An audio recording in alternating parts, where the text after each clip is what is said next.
Welcome back to the Crypt of Wax, or welcome if you're joining us for the first time. Today we are talking, Mike. Who are we talking about? Do you know what I've realised? Because I don't really talk about this stuff out loud, that I often never pronounce the band's names until we actually come on here, and I never even try. We are talking Go on, give today it. about huh? Go on, give it a go. Esoctrilihum. That'll do. That's it, isn't it? That's it. And what's the album name? Oh fuck me! Wait, let me find out. It's a long one. I know that. it's, It's Ghostigmatah, the spiritual rites of the Psychopomp Abux. That fuck me. Absalom. The Abxulum. spiritual rights of the Psychopomp Absalom. Abxulum. Yeah. If we just edit the bit before then and just get me saying the last bit. Yeah. Welcome to the Crypt of Wax. Today we are talking Esoctrilihum, Ghost Stigmata, Spiritual Rights of the Psychopomp Abxulum. A lot of words. Yeah. So I guess, thanks, Mike. Quick overview of this sound. If you can do it quickly, actually, I don't know if you can. It's Well, can we say first of all, this is his 12th album. it's 12. It's 12th album, man. Fuck me, the guy's busy, and it's solo. It's a solo project, but Solo project. He's been going. So first released in 2017, his debut, and he's done 12 albums since. wow, that's As impressive, well man. as probably about 12 singles as well. He's done a yeah. He's done a lot. He's done fucking loads. Because this isn't your typical one-man black metal project of just like, oh, let me just loop some beats, loop some here and there and No, the everywhere. This is a lot to digest, it's fucking and it's ambitious, isn't it? it's so ambitious in length, oh, in composition. Yeah. It's a lot, but it is thoroughly rewarding if you actually give it the time. There's so much going on here that it's. Yeah, I mean, you really have to give it time, don't you? That's you can't just dive in and out of this. No, and you've got to give it. I mean, put it this way: the album's nearly well, it's about an hour and 25 minutes. So it's it's I think it's longer than Pink Floyd. It's It's asking a lot, isn't it, of the listener? yeah, it's proper. It's a proper double album length album. I said, John, are you mute? Are you muting? Yeah, my dog's going mad, so I don't want the listeners to hear that. um, yeah, this is a long album. I mean, it's there's so much going on this as well. You can't sort of dip in and out for a song. It's a whole thing, isn't it, John? It's a whole thing. It really is, man. And I feel like something like this needs to be experienced in its entirety. Like, I feel like you can't just be like, oh, just check out a song or two. Like, Okay, I know. and that's like, on one hand, that annoyed me when I saw that it was nearly 90 minutes, because it was like, oh, fuck, man. Like, I I don't love have doing 90 albums. minutes. I don't have 90 minutes for an album That's these what I days. mean. Like, I love doing an album like start to finish and being like, okay, sweet. But 90 minutes is asking a lot of the listener. However, if you have the time, I think this is really worth the time, because this is quite exceptional, man. Like, there's so much going on compositionally and music wise that it it needs to be heard at least once, man. Yeah. What's your thoughts on it? Well, its approach to black metal and is totally in its own field, isn't it? There's nothing you can really compare it to in No, what he's doing. I'd say it's for fans of black metal that pushes kind of, your Aranci Pazuzus, Yeah. your Go on. Anyone else? Ruins of Bevrast, Yeah. One more. your Dirdime's Guard, Okay. Bonus your one. a little bit of Krallis Yeah. in there, especially with the kind of like synth heavy moments. There was a track 8. Was it track 8? No, track 7. The Saturnal Towers of the Mighty Scarlet Moon upon the Black Universe. That was one of my standout songs, because that was very Krallis like. It was real synth heavy, but it also went really like symphonic black metal Yeah. as well. Like there was so much, there was just so much going on, and it would like the whole album would just like weave in and out of these like sections of like synth moments, then like blasted black metal moments, but like almost like death metal, even like death grind kind of moments, and then you'd have these kind of like dizzying swarm of bees type moments that were just like, oh man, it was just a lot. It was just a lot to unpack, wasn't it? There was, yeah, you're right, the kind of overall vibe of the I don't wanna say basic end, but, when you're taking away all the kind of extra instrumentation he's adding, all the synths, it was this kind of blackened death sort of sound, wasn't it? Yeah. In places, and then obviously you have stuff that was maybe a bit more straight up black metal, and then but then he obviously chucked everything over the top Yeah. which was just insane. And you brought up the symphonic moments as well. There wasn't loads and loads of it. It wasn't like it was a real integral part of the sound, but he did bring it in places. And when he did, I thought those bits really stood out. Yeah. Really stood out, man. How did you feel about the vocals? I mean, his range was quite amazing. Like the amount of stuff he was doing was Yeah. really impressive. He obviously he had his like black metal vocal that he did, which I thought was really good. And then his lower kind of more death metal vocal was really good as well. And then I'm guessing you're getting more about the sung parts that he did. Um, Yes. he kind of had two parts to that, didn't he? As well, because he would sometimes do this almost like much higher register, almost operatic. I thought you were going to do it then with that deep inhale. I'm not gonna do it. I really nearly did. I mean, I'm in the car. I feel like I'm in a booth. So I could do, but but then he had his other kind of slightly lower register sort of sung thing that he did, and Yeah. I quite liked it because they were kind of weird. And were they in English? I couldn't really make out.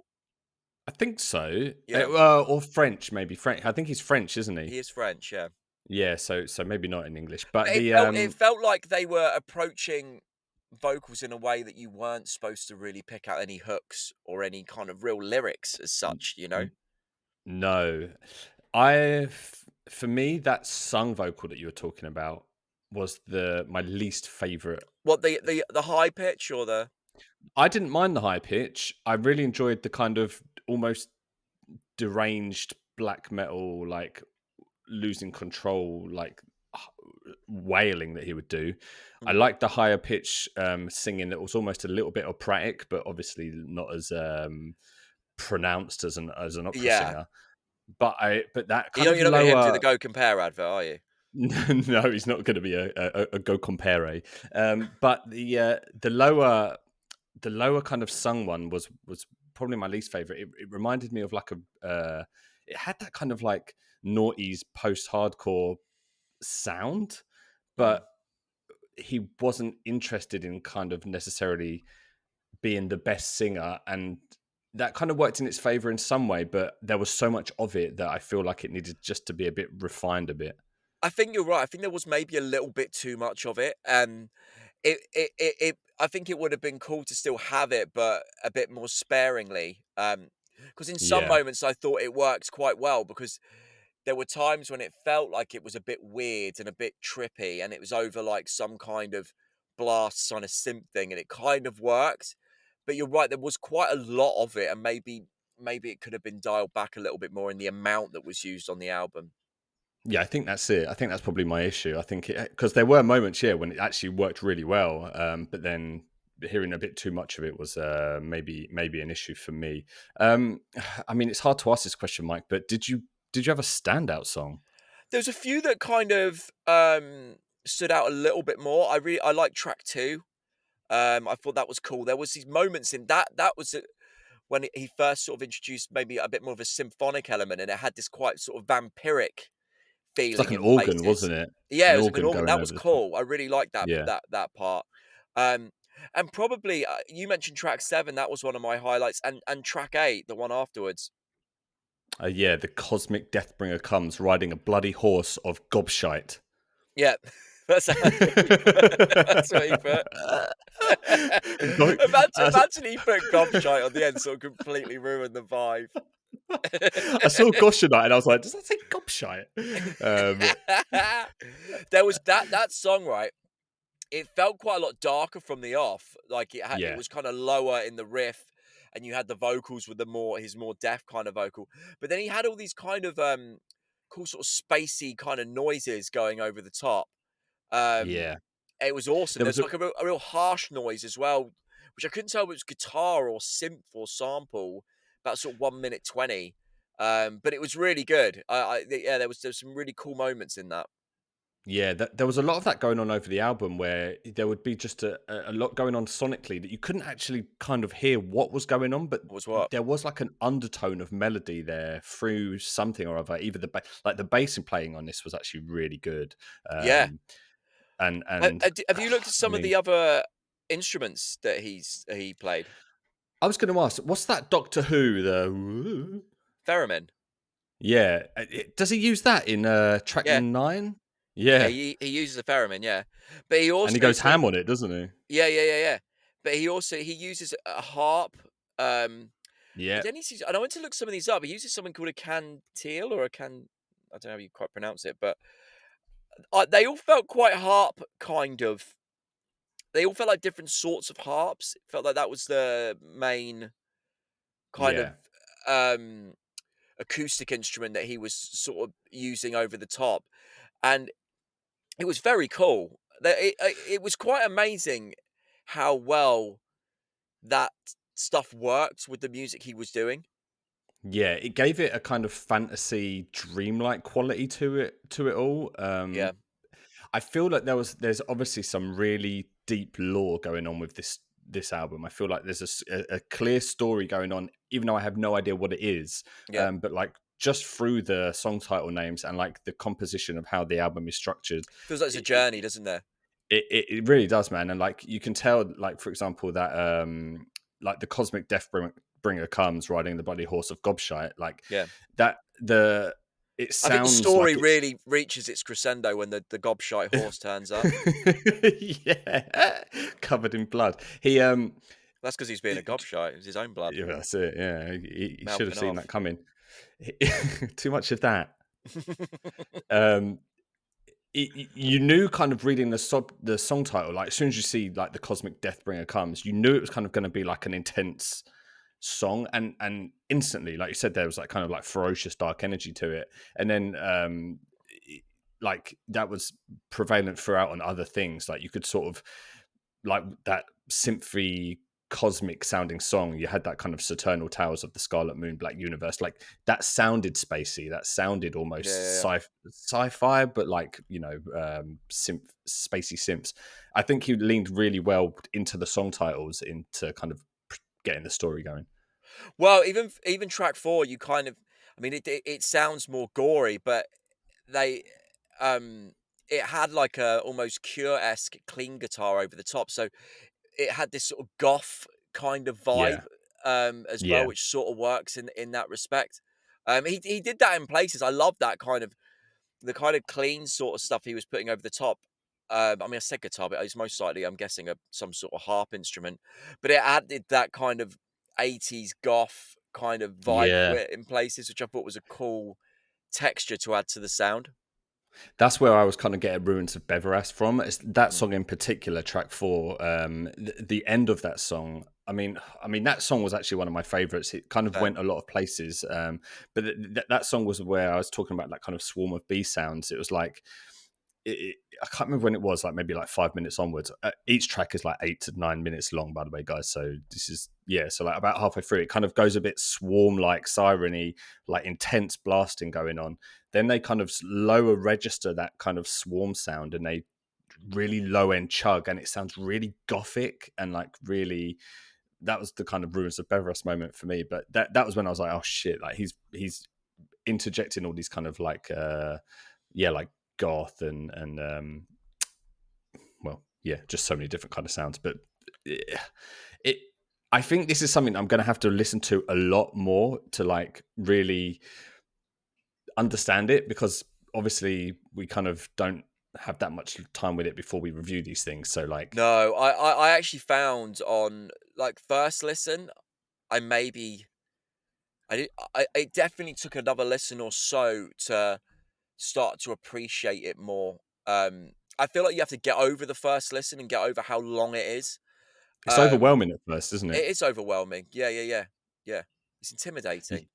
It is intimidating, but once you do get over it, I think it's so worthwhile and rewarding. And I'm not gonna lie, Mike. I mean, every ep we're saying this, but it has potential to be up there in album of the year, because I mean, it's yeah, you say this, but I think the only thing for me is having the motivation to go back and do it more. I feel like it's going to require me to be motivated because it's going to take up so much of my time. yeah, yeah, it's true, it's true. Do you think with a bit of editing, this would have definitely gone in there? No, But because I feel like I don't think it needs it. no, I I don't don't think think it it. needs that. It is what it is, Yeah, I and agree. what the music is justifies it being the length. It's just more my. It's a It's a bit you more problem. it's also my it's my taste as well. I am someone who prefers normally overall. I mean, there's exceptions, but normally shorter Like music. half an hour, half an hour. I'm a half an hour man, It's a half an hour, man, and this is demanding like what, three times that. So 3 times. It's yeah, it's a triple. lot, but It's a triple demand of what I yeah, normally allow. but I think it is worth it. I think like definitely, if you've not heard of this guy, I mean, chances are you have, because you've clicked this video, and I don't think you're going to stumble across the name of this if you hadn't searched for it. But No, go and listen to this record, because and give it time, but like really give it time, because it's 100% worthy of it. yeah, man, absolutely, Cool. Any more absolutely. to say, Mike? I mean, there's loads more to say, but I think for I now, know, yeah. Yeah, it's true. We could be here all day. I mean, like, how can you do a 90-minute album in 10 minutes, a 10-minute review? We've already kind of nearly gone to 20. So yeah, we'll wrap it up there. But definitely check this one out. It is challenging, listen, but rewarding. And if you have stuck around to this point, do give the video a like. It helps us a lot. And subscribe if you kind of like what we're doing. We put out videos every Wednesday and Friday covering the latest metal releases. But yeah, we will catch you in the next one.